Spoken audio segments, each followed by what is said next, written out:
Once you show banks these, crazy DSCRs and guaranteed, rental income, they also like the affordable, housing credits that come with loaning against this type of collateral.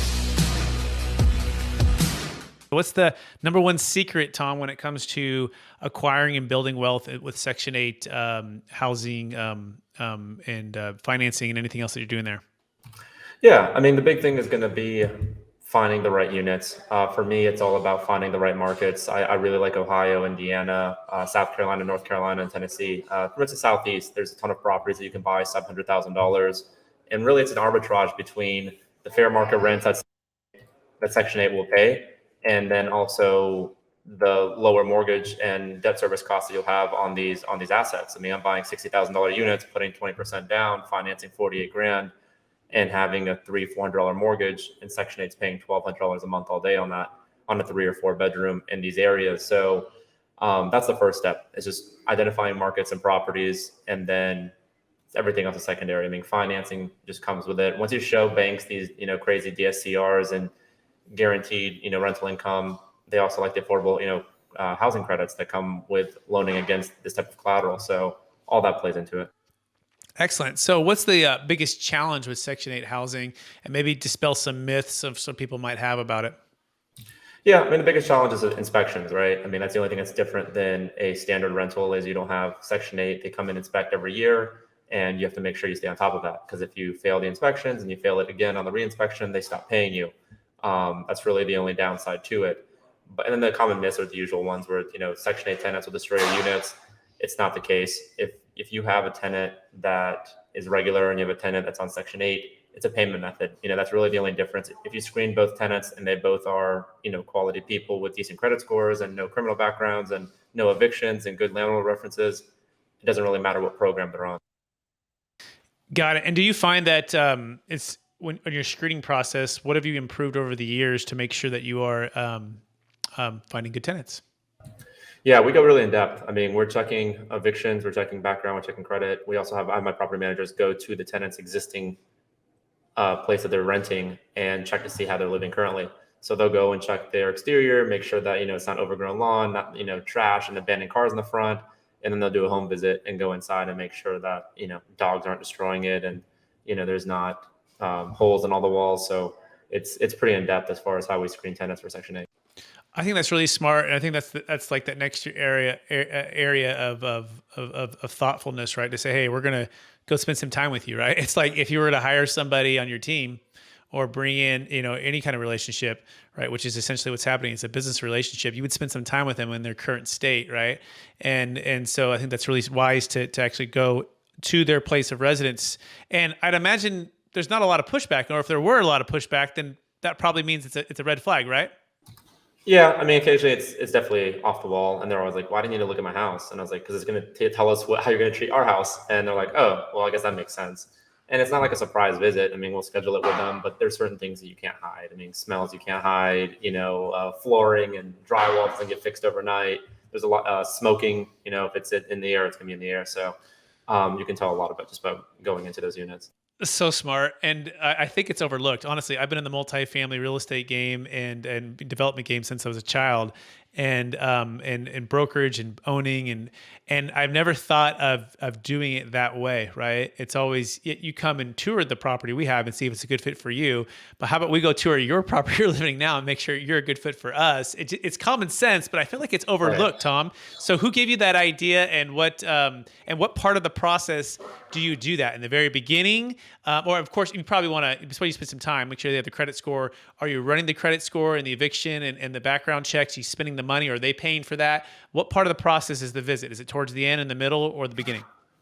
It's definitely towards the end as far as they have to go through all the screenings. There's no point in going through all that and then coming to find out that, they had 3 evictions on the record. We're not even going to go bother to do it. So we do our full suite of checking, and then afterwards we'll go and check that. How often are you guys like, oh, this is going to be a great tenant? I mean, you've probably done so many of these now, but then you actually do the visit and you're like, oh my gosh, like run the other way. Like give me that percentage wise there. It's very small. I would say less than 10%, because if they're a quality tenant, if the landlord gives a good reference, if their employer gives a good reference, if their credit is, well and decent, and there is no evictions, the probability is actually really low. We rarely get surprised on things like that. What if they're like out of state and they're like, "Hey, I'm moving to North Carolina from California or New York, right?" And you don't have, do you just send someone there like with a FaceTime video, like real time? Like, what are you doing there? I have my property manager go and look at the unit. Yeah. Like if they live in New York, you're gonna have them fly Oh, over oh, there? oh, Yeah. oh, oh, no, no, no, no. It's very rare that happens. Section 8 tenants, for the most part, are staying in state, in city. And if they are coming from out of state or if they're transferring a voucher, then we just do additional screening just to, get a good sense. Or what we've had them do, send us pictures of their current place. Okay. Yeah. So send pictures. That's smart too. So, very cool. All right. So thanks for going on a little bit of a tangent there, but I thought that was really interesting the way you've done that and how you've set that up. And so you've been able to scale right through Section 8. I think maybe partly because you focused on it like a laser, right? And then you've built that up, and now you've moved into helping others do the same, right? So take us to that process when you start to become a coach, you start to help others build their wealth with Section 8. Yeah, so I've been on, TikTok and Instagram for the last couple of years, and a big thing that keeps coming up is how do I get started? How do I buy my first property? And eventually, I just kind of put together a whole course on it and explained it step by step, how to find the best markets that's going to cash flow, how to find the best properties, how to find the right financial products, how to screen tenants, how to manage tenants, and then how to retain tenants for long term. So that was just the natural progression, and then it's very niche, and there's not that many people that have done it at scale or this fast. So it makes things a lot more interesting because everyone's talking about Airbnb, everyone's talking about wholesaling, everyone's talking about BRRRR, all of which require quite a bit of money on the front end. Here, you're buying $60,000 units. With 15% down, you can get away with buying a unit for $10,000 to $12,000, which makes it a lot more realistic for a lot more people, and it's guaranteed. In 2020, we had our best year ever during the global pandemic because we had no turnover, we had guaranteed rents, and all of our banks were paid. So it worked out really well. Yeah, it makes perfect sense. So let's walk through an example right now, right, on the average deal, because I think you touched on some of these specs, but you're saying maybe the average property is going to cost $60,000, right? And is the average down payment $10,000? Is that a fair? Did I hear that right? Or give me kind of the. Yeah, 10,000 would be a pretty. If you found like a seller finance deal, and they would allow that, but there are some private lenders that will do 15% down on 60 grand. You're going to be around 9 to 10K. Okay. And then are you typically doing value add, improving these properties, or are you typically buying them turnkey and then just managing it? What's the feel for that, or the percentages of that? I'm not doing a ton of work on them because tenants stay in there long term. We have tenants that have been there for 6, 7, 8 years. So we're just getting them ready to pass inspection cosmetically. But outside of that, we're not really handling too much past that. It's we're getting it structurally ready, cleaned, and then making sure everything works and appliances before we go too much further. Got it. And what's the average rent on a deal like that? If you bought it for $60,000, let's say you put $10,000 down, an average mortgage, average rent, and then the average cash flow after expenses. I would say you're looking at, and depending on the area, for example, in North Carolina, Wilmington right now, a 3-bedroom is going for $1,550 per month in New Hanover County. And you're buying them for right now 90 to 100K. So it's a little bit more than you would in Akron, Ohio, for example. With 90K, you're putting 18 grand down.